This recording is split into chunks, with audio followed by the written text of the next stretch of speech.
because everybody needs one of those. It looks like we're smokers because it is a balmy 12 degrees outside. It warmed up at 16. Oh, is it 16 now? Well, at least at the airport, I checked. It's Honestly, probably still 12 here. I don't even know why I'm complaining. It is so hot. I should be in board shorts and flip-flops. We'd like to thank Evos of the Dragon for these actually very, very warm sweatshirts. Yeah, get your swag today. So whenever we sponsored them, they hooked us up with this stuff. They're doing an Evo Day out here at the shop in May where we're going to open up the dyno to a bunch of their members. May 9th. May 9th. Yeah, it's going to be a blast. I'm really looking People forward are to it. coming from all over. I noticed in the Facebook group, I think there's people coming from Texas for sure, possibly even as far as Arizona. So Arizona. Yeah. I mean, I wouldn't mind, if I lived in Arizona where the sun's trying to kill you every day. It was like that Especially in video game, May. Super Mario Brothers, where the sun's chasing you around. That's living in Arizona. This is what I've been told. So yeah, welcome to Tennessee. Don't move here. It's full. Yeah, and it's sub-zero, so there's like 4 cars on the highway, and it's all from people who actually know how to drive in it. So it's 12 degrees. There's about 4 to 6 inches of snow on the ground outside. And Almost drifts. every business is closed down Except us. in Maryville. Why did we come in today? Because we were going to try to get Joe's car running. It has a brand new 2-liter, which we talked about, that's never ran before. So we got, I think, everything done as far as all the wiring, all the Haltech installs done. We are up to getting ready to start. And after communicating with the owner, the motor had never been primed before the timing belt went on. So we got to figure that one out. So what are we going to do there? Well, actually, they make a product for that. Nice. Right. Ideally, and you know what? Before we jump into that, let's talk about what we've done to get where we are now, Sure. right? So Joseph did a great job getting the car prepped and ready to come on out to us so that way we could finish the installs and get it on the dyno, get this thing tuned. With this next gen 6466 turbo, she's going to be spicy. She's going to make great horsepower. Yeah. Probably in the 800 range, somewhere in there. So when you're dealing with that sort of engine and that sort of build, like another set of eyes is never a bad thing. Exactly. So exactly. One of the reasons you brought it to us is because you knew we were going to go through every aspect of this prior to us ever getting to the firing. And we are going to talk about what we're doing since the timing belt's already on here to prime the oiling system. But up to this point, once we got the car on in, first thing we did is a full inspection on the vehicle. And, we identified a few things that we needed to correct. Like I wasn't happy with the wiring for the fuel pumps. I wasn't happy with the hose routing on that one. We wanted to go back. Well, we had to through. finish that for him anyway. Right. He hadn't terminated and finished on the fuel pump and return fuel lines for the engine. So we went, cleared them out properly. Mounted the fuel filter. Yep. Mounted the fuel filter, got rid of some OEM lines that didn't need to be there anymore. Exactly. Who needs the little 5/16 line? Right. Not when we're dealing with Dash 8 and Dash 10, which is going to feed the 2150 injectors that are on this thing quite nicely, I think. Yeah. So we wanted to go through. If it was a nut and a bolt that was exposed, we wanted to check and validate that it was tight. All of the couplers, T-bolt clamps on the intercooler needed to be gone through and checked.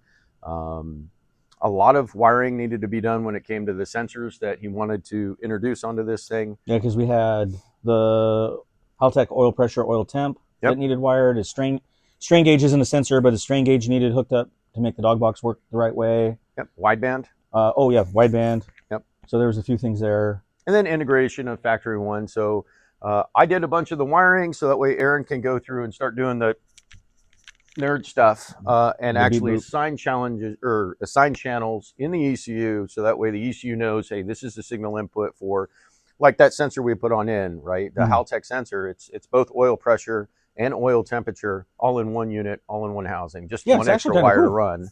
Yeah. You don't have to have two sensors. It's all contained. Yeah. It is a little bit bigger than normal though. If you know how big the Honeywell sensors are, where they have like, I think it's a 24 mil or 1 inch hex nut, it is that size body. So it is a bigger sensor. So fitting it can be a problem unless you get some adapters and you can make it fit. It takes up more real estate. Right. But the simplicity of a single sensor over multiple sensors, like I love that. And that's kind of what he's going for. We've got a bunch of old parts that had been on the car previously in this last iteration. And, he had the full A-pillar gauge display for the, 3 gauges he wanted there. The fact that he went with the IC7 dash, though. Yeah. So now he has the Haltech dash I mean, that's going to allow me to make custom dash layouts. So if he's warming the car up on the trailer or in the pits, in the garage, he will have all that data he can look at and be able to focus on. Obviously, he can switch to a normal like tach and speedometer. It has shift lights. I mean, it has warnings anytime if it was low oil pressure, excessively lean, over boost, over rev, fuel pressure, if he had a fuel pressure sensor in it, which we should probably throw in there. Anyway, you can have warnings set up where the dash will flash at you and be like, hey, hey, hey. Right. And that's the whole point, right? I mean, that's kind of what we talked about before on the factory ECUs versus aftermarket standalone. Having all the safeties. The safeties that it's absolutely can be utilized in this one because he is going to race this. This is predominantly going to be race car. Yeah. So cars and coffee and racing. Yep. Racing to cars and coffee. Racing from cars and coffee. That seems to be a big thing. Yeah. Like there's a lot of videos. And because it's not a Mustang, people are probably safe. Well, it's all-wheel drive. It should go straight. Relatively. At least whatever direction you point it. The driver mod matters. Yeah. Okay. Well, don't point it at the crowd and you won't go into the crowd. All right. So now that you're kind of up to date, and we're going to add some pictures into this video so you guys can see some of the work that we've done. But it's only the two of us today. Robert's out with his grandbabies in the snow day, having fun. Yeah, have to. Kind of super jealous, but he did bring us donuts. Yes, we got donuts. And I had coffee, so hey, match made in heaven. It's a perfect day in the shop. All right, so I should become a police officer now. So we love our law enforcement. We do. We are a huge fan of law enforcement, and most of the law enforcement that we have met is not sitting in a donut shop. No, they're at the gym getting ripped. That's where we met them. Right. So if you're driving down the road and one of us is doing spirited driving, if it's Aaron, you can write him the ticket. Obviously, yeah, I kind of earned it. Yeah, he absolutely. But me, I love you guys. Come on. Okay. Come on. So let's get back to we're priming the oil. All right. Well, how would we normally do it? Well, normally we're not going to have a timing belt on there. We're Correct. going to actually be able to go directly to the oil pump, and we are going to mechanically turn that independent of the engine because we don't want the engine to run without making sure oil is already through the entire system. Yeah, which, because you're probably wondering where the valve cover is, the whole reason we have that off is to watch the oil come out of the lifters. So the lifters are the highest point in the motor. We would know that, therefore, oil has gotten everywhere that it possibly can. So you have an oil pathway from the oil pump, right, which drives through the engine, and from there it's going to feed the crank, it's going to feed the head, going to go through to the lifters, camshaft locations that it needs to be oiled to. All of those are critical. Now, even if this is assembled with assembly lube, right, which all of our motors would be, we didn't build this one, but even if that was done and it's brought on up here, we are still going through the step. And call it an ism, right? Call it a mannerism of us. We do not adhere to the just crank it until it builds its own oil pressure. As long as you use assembly lube, it's going to be fine. That's not a thing. That's not anything we're going to do out of the shop ever. You can do damage in as little as 30 seconds if you don't get oil pressure. Because with the assembly lube, you still have air between the oil pump and the bearings. So the assembly lube isn't filling that passage. So then that's why it has to get primed. It just, for what you spend on a motor, it might be a 4-cylinder, so our V8 guys are gonna, be like, "What? You spend $12,000-$13,000 putting this motor together to make 800 horse or hold the 800 horse? Why risk it? Why risk it over something you could have done basically for free?" Right. If it was a small block 350 we built on the garage floor, okay, I've been there before, right? Yeah. When I was much, much younger. But there's products out there now to make it right. So like we don't a cut have down that distributor shaft. Which works fantastic, by the way. I mean, that's how Chevy guys. All right. So normally that's what we'd have. We wouldn't have the timing belt on. We'd be able to access it. But because this is already fully assembled, because we are 90% there, we got a couple more sensors we want to add. And we've got some nerd stuff to do. Make a base map is what he means. But because that's already been done, we're limited, right? What do you want to do? Well, Mellings makes a really awesome part, right? The mini keg, which I think we're going to get like an Anheuser-Busch or a Coors Light or something. We need to get something. Yingling would be fantastic. Ooh, right? Yeah, in case you're watching, we're not sponsored, but we will accept gifts. Yeah, 100%. Well, Yingling, if I remember my history right, American company, still owned by Americans, and I want to say every president, CEO of the company has served in the Marine Corps. Oh, I did not know that. I think that's true. I may be wrong, but I'm almost 100% sure it's true. Fact checked and put it in the comments, please. So what this is, it's a pressurized container that you're able to put All right, quite a bit of oil into. In the case of this, we've got our break-in oil in there that we're already set up to about 2.5, 3 quarts in there. It's pressurized to, in our case, we're utilizing 50 PSI. Now, that's not going to be the introductory pressure of the oil going through the system. It's just what the chamber has been pressurized to. Now, a Mellings doesn't have a gauge, but it does use something that you see every single day on your tires. So if you've got a tire fill, this works great. If you've got a gauge, now you know what your pressure is for the chamber itself. And when you're ready to rock and roll them, you've got this preloaded and then pressurized and ran to a port, and I'll have a picture in there of where we ran it to in the oil filter housing. This will allow us to introduce oil in a pressurized manner, which will push through the entire engine. And like Aaron already brought on up, it's going to come up to the rockers. Well, in the case of this one, the lifter assemblies, and it's going to start bleeding out the air, and then eventually we're going to get to oil. When we know that we've got oil there, we've got oil to the turbo, we've got oil to the bottom end, we can then finish, do our pour that we want to do, mount the valve cover, and then we're ready to turn it over and get this thing fired up. Now, because it's a brand new motor, and because, well, even if it was one we built or this one, there's multiple filter cuts that need to be done, multiple oil changes that need to be done before this thing's even going to go onto the dyno. Yeah, so if you're doing this at home, the recommended program would be get to where we're at, get the car started, make sure that it's not rich. You don't want to wash it down. Very important. So if you're doing your own tuning, you're having me remote tune it, somebody else, whatever, make sure that's good and ready to go.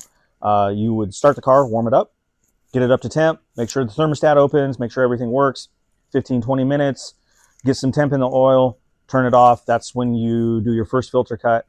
My program is I don't actually even drop that oil. 99% of the time you don't have to. If you saw something in the filter that looks bad, you're going to drop it anyway. Right. But pull the filter. What you should see is ring material, typically a little bit of aluminum. Obviously, you're not going to see any bearing. If you do, there's something wrong. Something, somehow, it didn't get primed. It didn't get cleaned up enough. Anyway, you'd know right away. But we're being positive here. So once that first filter cut's done, you replace it. You start your break-in process. Depending on who's built your motor, they might have a different program. I happen to know that you can get good ring seat within 25 miles if you drive it on the street, which this has the more traction tires on it. So yeah, that's not a good idea in the snow and the ice. It also doesn't have tags. So this one's going to get broken on the dyno, but XL, decel, gradually increasing your RPM, increasing a couple pounds of boost is okay. Obviously, don't go wide open throttle. Get it to where you're doing XL up to 4,000 RPM, decel down, then drive it like normal for 100 miles. And you too should be ready. Oh, do another filter cut, do an oil change, then you should be ready to go on the dyno. All right. So it's critical though. Now, again, we're going to drop back to like small box Chevys. This isn't a flat tappet cam, right? But we still need a little bit more zinc. These are roller rockers, so. Right. But we need more zinc in the oil. Yes. Which is why break-in oil is pretty critical. There's conversations between, hey, I like running synthetic, or nope, I want dinosaur blood in this thing for the initial break-in. What's your thoughts? Well, I got raised by my grandpa to believe it's always conventional oil. My uncle, my dad. So we will do conventional break-in oil. In this particular case, we didn't have the one that I normally would use, which is Joe Gibbs driven break-in oil. The BR30, I think, is their part number. They also have one called GP1, but we use the BR30. So we're going to go buy some ZDD, 2Ds, P additive, some Lucas, throw that in the oil. Break-in oil. But yes, conventional oil. Synthetic is after it's been on the dyno, everything's good to go. We know for a fact we have really good ring seat. Because you don't want to it's not that it's over lubricated, but you need the rings to grab the crosshatch and break in. So if it has too much additional additives in it and composition that gets too slick, yeah, the actual friction modifier is wrong, it's not going to break in right. So yeah, my personal feeling is conventional.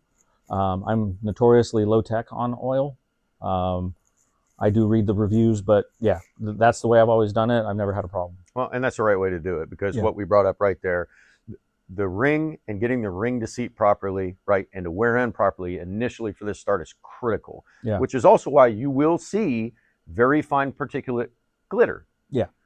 Now, when I say very fine particulate, I mean very fine particulate. There is a huge difference between I've got bearing issues and I've got break into the rings. And you could sweep a magnet through it too if you had a question about what you're seeing, right? Because rings are steel, they're Napier steel, so it's going to be ferrous. You can pick that up. Right, and which is important for you to be able to do, but this is not the time, right? These break-in oil changes and doing the filter cuts, this is not the time to go cheap.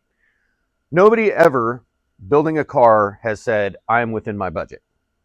And everybody is looking for a way to save as much money as possible. Whatever your budget is usually actually at least 50% more. If you build at least one car, you know this. That's facts. I'm going to spend 10 grand. Okay, so 15 grand later. it's where you're going to be, right? But you're going to invest all this time, money, energy, and everything else. Yeah, the time is the big one, right? You can make more money. You can't make more time.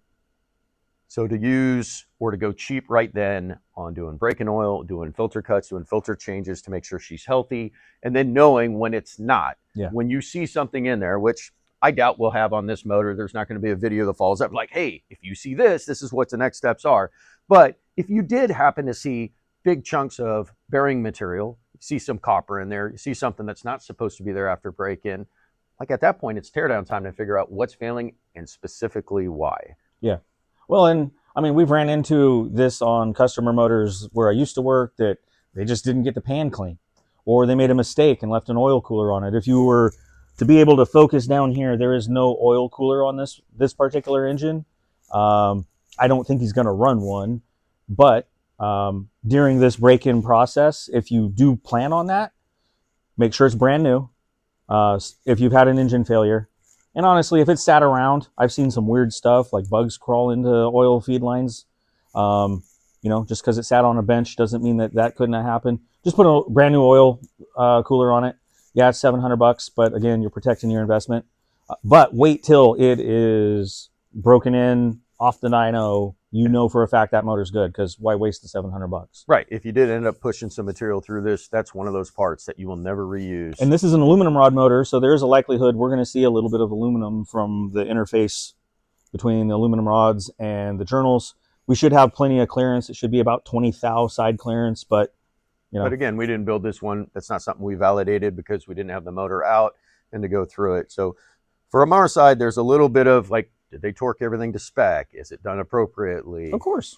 But that's the downside and the upside of having a garage, right? I think the last thing we didn't talk about, there's a lot of opinions, and I'll ask yours here in a second. We're going to break this in. This is going to be an E85 only car, not even flex fuel, just E85, but we're going to break it in on pump gas. He happened to have it in the tank, so, no brainer there.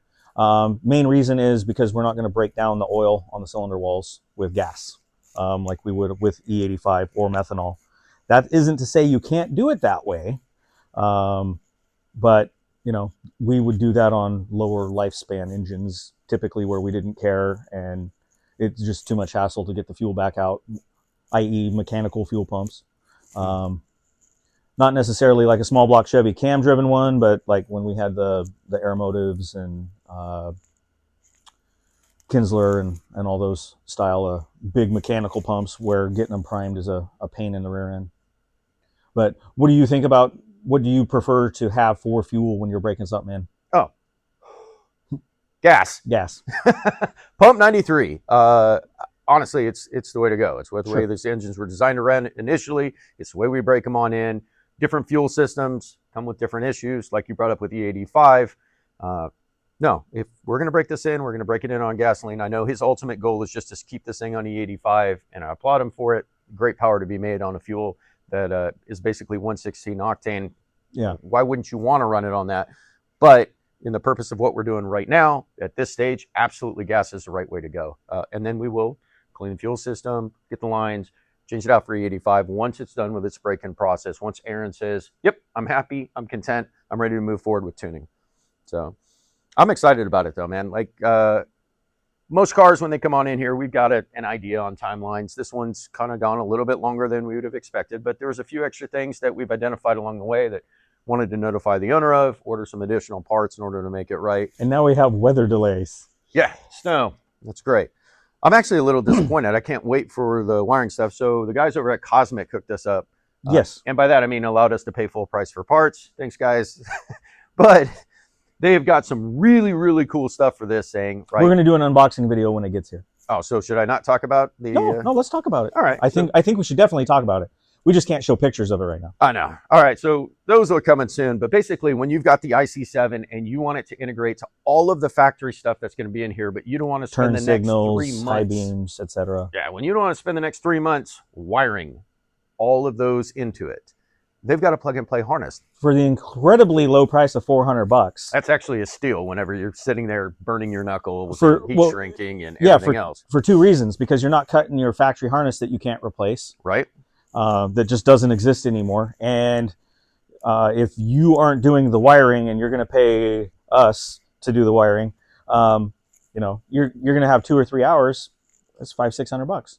That pretty easily, especially with the stuff that I use and what I charge for it. So, which you get what you pay for. And if you do it yourself, you're working in a very enclosed space behind the steering wheel, where you're trying to use like 18 or 20 gauge wire. I think it's actually really small wire. Yep. And then, is this one the turn signal? If so, is that left? Is that right? Is this the high beam? Is this the e-brake? All that's been done for you. It just plugs into the IC7, and you're done. So for $400, it's a steal. You will save money buying it, in fact. And the next cool thing we're getting from Cosmic, which is, all right, the nerd in me is loving the hell out of this. It's got the CAN keypad with a, no kidding, center console piece that replaces where the ashtray goes, and it actually locks right into it, so you're not modifying anything, you're not drilling holes, you're setting it right there. It's in great access and view of the driver, and that allows you to tune, in this case, what, 8 separate buttons. 8 separate buttons. So like boost control. Yeah, exactly. It is completely configurable. But for this car, it would be the boost up and down, fans on or off, independent of the engine run state, fuel pumps, rolling anti-lag, scramble boost, or push to pass, whatever you want to call it. I mean, now that we road race more, it's push to pass, but otherwise scramble boost. Yeah, there's a lot that you can do with the keypad. You could wire the start stop button to it. If it was drive by wire, you can do cruise control. Like, you really have a lot of options, and the best part is you don't burn up any input outputs, because it's CAN. Yeah. So it's all virtual as far as that part goes. So future capability still exists within the Haltech. You can still continue to tune until the 8 button doesn't work, and then you can just upgrade to another one. Yeah, you can either do dual 8s. They do have a 3x5 keypad. Yep. So, I mean, you can... The 3x5 is nice for the cruise control, because I think cruise is 5 buttons. And then it's all right in a row. So... I'm excited about it, and basically all these modifications that we're getting ready to install on this, or we've been installing, is future proof. It will allow him to take this wherever he decides on going, and still have functions, still be usable, and it's not going to be a detriment towards that next build. Because there's nothing worse than being like, oh, here's a set of cams, and I've now exceeded the value of the cams for what I'm trying to do and so now I've got to replace the cams, and oh wow, now my pumps or my injectors. Well, and he did have to replace the cams, so that's why they're all brand new and shiny, is because he had some vintage HKS 272s, which, if you know, probably not going to support 800 horse. So now we have some GSC Power Division S2s. Definitely will support 800 horse. Yeah. You know what? I can't remember the last time we haven't seen GSC cams on an EVO. Like, I've seen HKS come on in, and it's kind of one of those like, all right, buddy, this is the truth, right? Truth in lending. They're not as great as, everybody once thought they were, but when they were the only game in town, they were fantastic. Yeah. So, hey, I got 272s. Better than stock. Right. Still way better than stock. Well, I mean, in the last year, 10 months that I've been here, it's either you have stock cams or you have S2s. Yeah. And it didn't matter if it was 8, 9, or... Oh, yeah. And for Andrew's EVO VIII, we'll have R1s. Yep. Because that's more a fast response style build. So we went with a little bit smaller cam. I mean, not much. Those are 268s, but still, they're not shaped like this on the lobe. They're shaped like this on the lobe. So the 268, it does the 268 for a long time. Let's see here. I think that was all that I had. Oh, one last thing is we don't know if this is a brand new dog box, or in the case of most people, if you had a brand new transmission, fifth gear does not get lube from splash. You have to put it into gear. So if you were breaking in a motor and a transmission, you need to be able to get the tune close enough, fast enough to be able to put it in fifth gear and run it for a minute or two. Obviously, a lift makes that really, really probably the safest. But that is one thing to keep in mind. Because you won't have any gear oil on it, and it's just sitting there, Hey, kind of Robert, neutral spinning. when you're doing the editing of this video to put it on out there, put like massive tech tip, like pay attention to this next part for what he just said, because that's going to save somebody at some point or another. Yeah, well, it's another tip on investment, right? Just like when we're talking about the pre-oiling, you can't pre-oil the transmission necessarily, but you know that's something that you have to do. Otherwise, I mean, a dog box I think is $9,500, kind of on the deal anymore. So we want to protect that $9,500. I would. I mean, it'd be silly not to. Yeah, right. Here, I'm going to go start a fire with $10,000. Ah, that's nice Well, and warm. speaking of fires, it's cold in here, so we got to run and go grab some parts. Come back and do the things on this. Like, subscribe, comment. Please comment. All the things that you like, you don't like, let us know so that we can continue to make it better and make it grow. Appreciate you. Yep. Take care, guys.